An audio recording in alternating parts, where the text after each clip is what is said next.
તૈયાર થઈ ગઈ? હાલ ચટ, હું તને પાધરના હિરણ નદીના કાંઠા સુધી મૂકી જાઉં. પણ બા, મને છે ને તમને આમ એકલા મૂકીને જાતા મારો જીવ નથી હાલતો.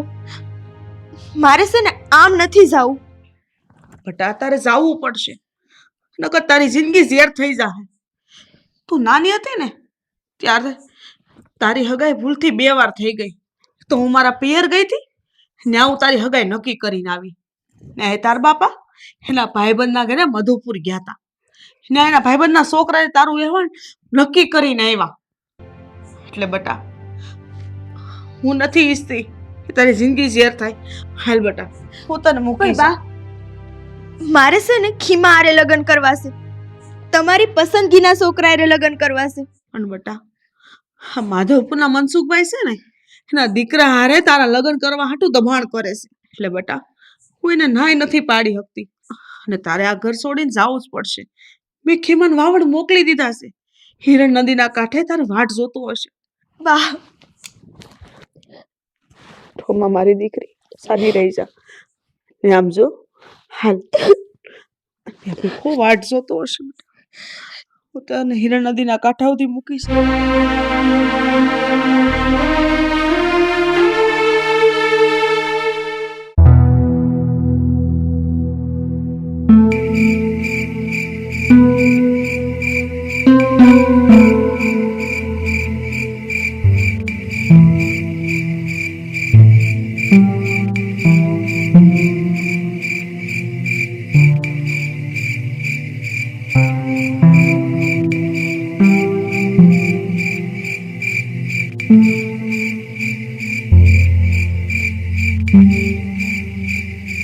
બા, અહીંયા તો કોઈ નથી દેખાતું.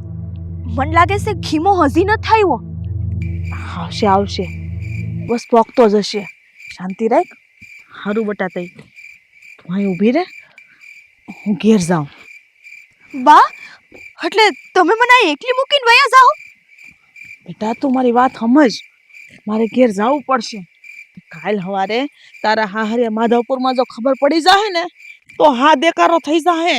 એટલે છે ને આ હંધુય મારે હતાડીને રાખવું પડશે. પણ બા, મને અહીંયા છે ને એકલા તો બહુ બીક લાગે છે. હું અહીં એકલી તો કેમ રહીશ? બેટા તું આમ એટલી બધી બીમાં બીસો હું લેવાને? હમણાં ખીમો રસ્તામાં જશે, બસ આવતો જશે ને તને લઈ જાહે. ના બા, તમે મને આ એકલી મૂકીને ન જાઓ. તમે રોકાવ ઘડીક વાર અહીંયા આવે તા લગી.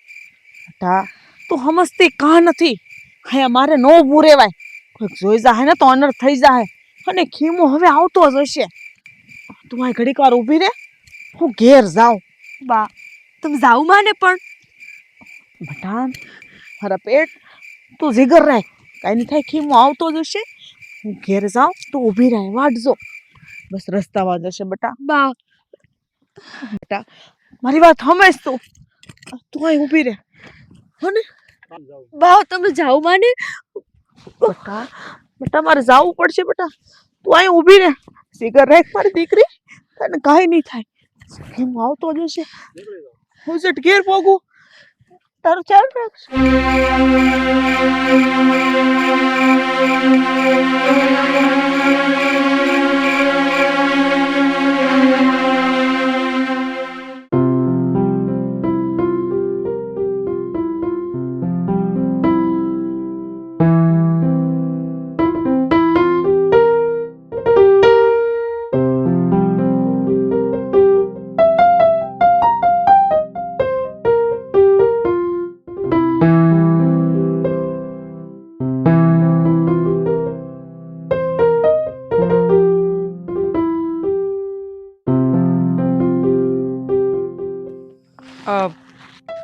કોણ જાણે હા સોડી ગઈકાલ રાતની અહીંયા બેઠી છે. કાલે મોડી રાત્રે હું અહીંથી જ નીકળો હતો ત્યારે આ સોડી અહીંયા જ બેઠી હતી. કોણ હશે ને અહીંયા કેમ બેઠી છે?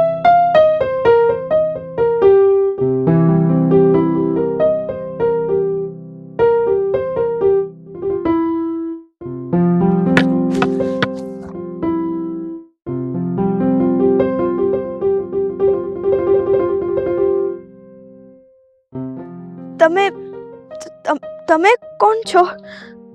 અરે આ સવાલ તો મારે તમને કરવો જોઈએ કે તમે કોણ છો, ક્યાંથી આવો છો, કયા ગામના છો ને અહીંયા હું કામ બેઠા છો?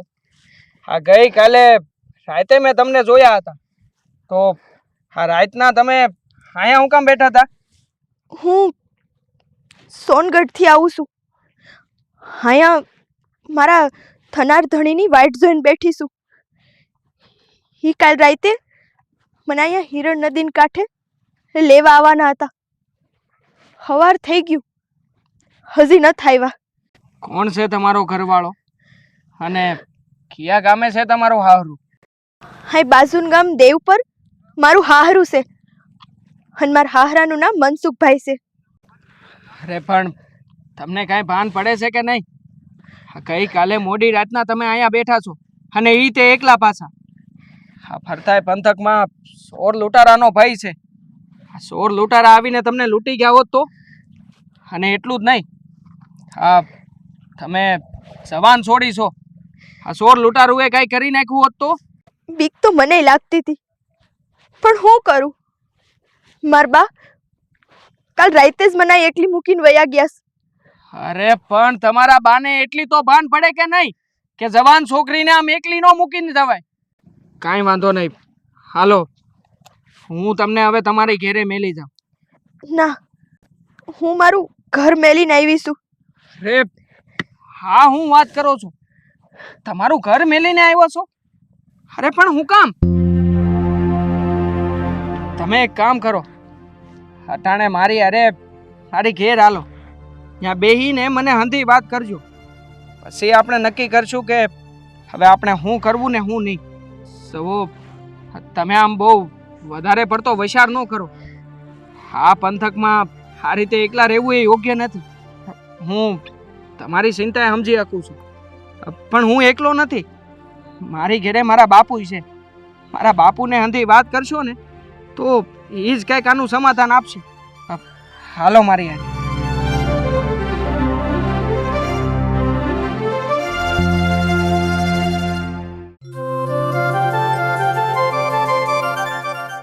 બીલા પાકી ગયા છે, ઉતારવા જોહે. આવશે જે થોડોક રોંઢે તડકો ઓછો થાય એટલે વાત. સેજલ, તું એક કામ કર, હા અંદરના ઓરડામાં જા અને પાણી બાણી પીને વિહામો ખા.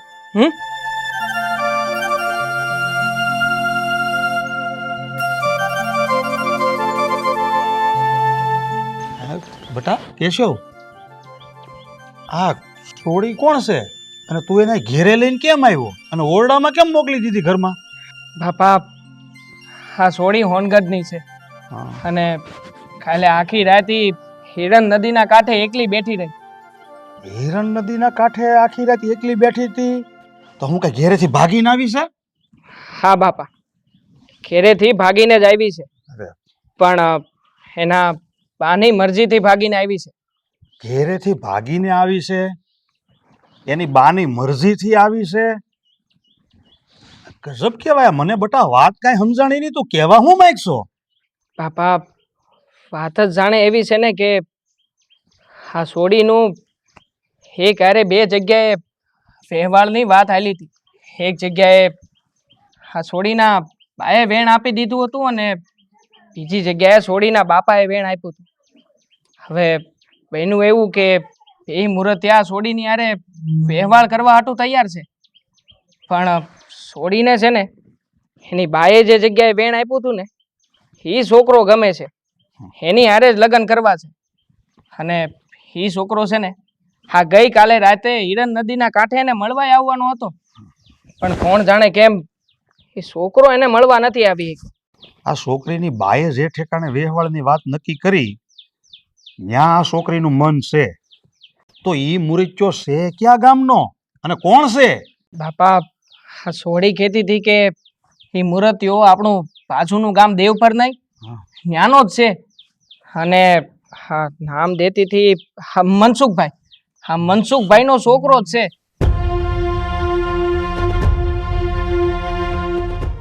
પણ બટા હવે તું શું કરે? હું તો તને એમ કહું છું કે આ છોકરીને છે ને તું સમજાવી પહોલાવીને પાછી એની ઘેર સુધી મૂકી જા. મેં એને સમજાવવાની કોશિશ તો ઘણી કરી હતી, પણ એ છોકરી હવે એની ઘેરે જ આવવા તૈયાર નથી. તો બટા તું એક કામ કર, આ સોડીનો હથે વાળો જે મુરીચ ક્યારે નક્કી છો તો ઈ મુરીચ્યો દેવ પરનો છે ને, હા બાપા. તો તું દેવ પર જા અને ઈ છોકરો કોણ છે એની તું ભાળ કઢાય, અને એ છોકરો મળી જાય ને એટલે એ છોકરાને તું અહીંયા લેતો આય એટલે આપણે આ છોકરી છે ને એને સોંપી દઈ. સાચી વાત છે બાપા તમારી. હું આજે દેવપર ગામ જઈને હાંધી તપાસ કરાવું છું.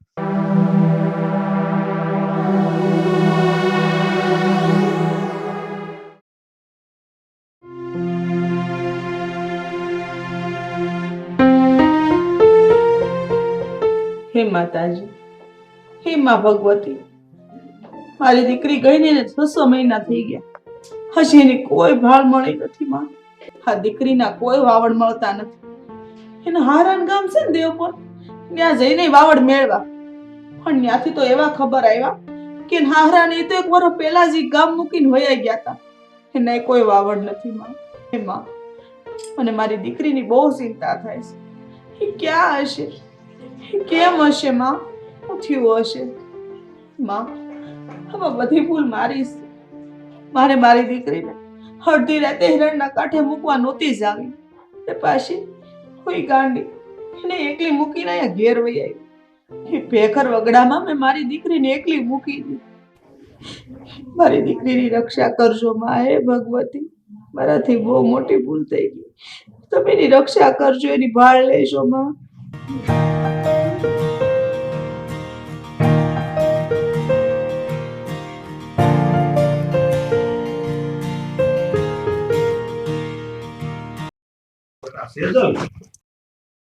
હા કાકા, બોલો ને, શું કામ હતું? કામ તો બટા મારે ઈ વાત કરવી હતી કે આ દેવ પર જઈને આ તારા થનારા ઘરવાળાની ને તારા હાહરાની બહુ ભાળ મેળવવાની કોશિશ કરી, પણ ત્યાં એ કોઈનો કાંઈ પતો નથી. પછી એના હગા સંબંધીમાંય તે પૂછપરછ કરી, પણ એના હગા સંબંધીમાં એનો કોઈ પતો નથી. તો બટા મારે તો હવે તને ખાલી એટલું કહેવું છે, એટલે તું હવે આ બધું આશા છોડી દે અને તું તારા ઘેરે પાછી જતી રહે. ના કાકા, હું છે ને મારા ઘરે પાછી તો નથી જવાની. પણ કેમ બટા? તારે તારા ઘેરે પાછું જવામાં તને વાંધો શું છે? કાકા, વાંધો મને બીજો કાંઈ નથી. જો હું ઘરે પાછી ગઈ ને તો જે મારો મંગેતર રઘુ છે ને ઈ મારી હારે વિવાહ કરવાની જીદ કરશે, અને મારે એની હારે નથી પરણવું, એટલે હું ઘરે નથી જવા માંગતી. પણ બટા તું અહીંયા અમારા ઘેરે રહે ને તેમાં તું કઈ મને ભારે નથી પડતી. પણ તું વિચાર તો કર, આ તારે માટે પારકું ઘર કહેવાય, અને તું એક જવાન દીકરી. આ કાલ સવારે મલક હું વાતું કરશે એની અમને શું ખબર? એટલે બટા હું તને એટલે હાટો કહું છું કે તું તારે ઘેરે પાછી જતી રહે. જો કાકા, હવે છે ને મારી પાસે ખાલી 2 જ રસ્તા છે. કાં તો હું કૂવો ગોઝારો કરું, નકર પછી હું તમારા છોકરા કેશવ હારે લગ્ન કરી લઉં.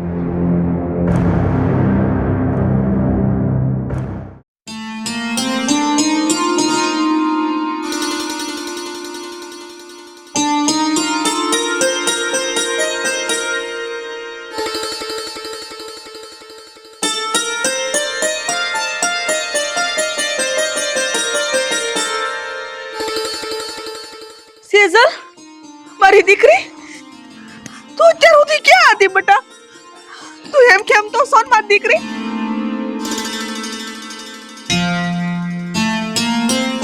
બટા તું કેમ છો? બા, હું બધી વાત તમને પછી કરું. પહેલા છે ને અમને આશીર્વાદ આપો.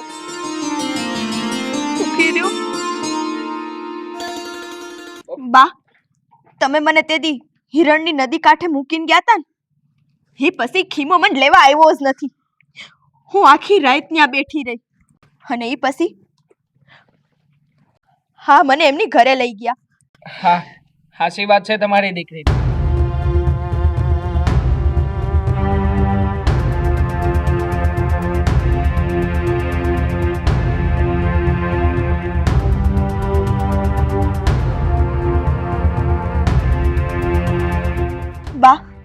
પછી મેં વિચાર કર્યો કે હવે જો હું લગ્ન કરીશ ને તો કેશવ હારે જ કરીશ.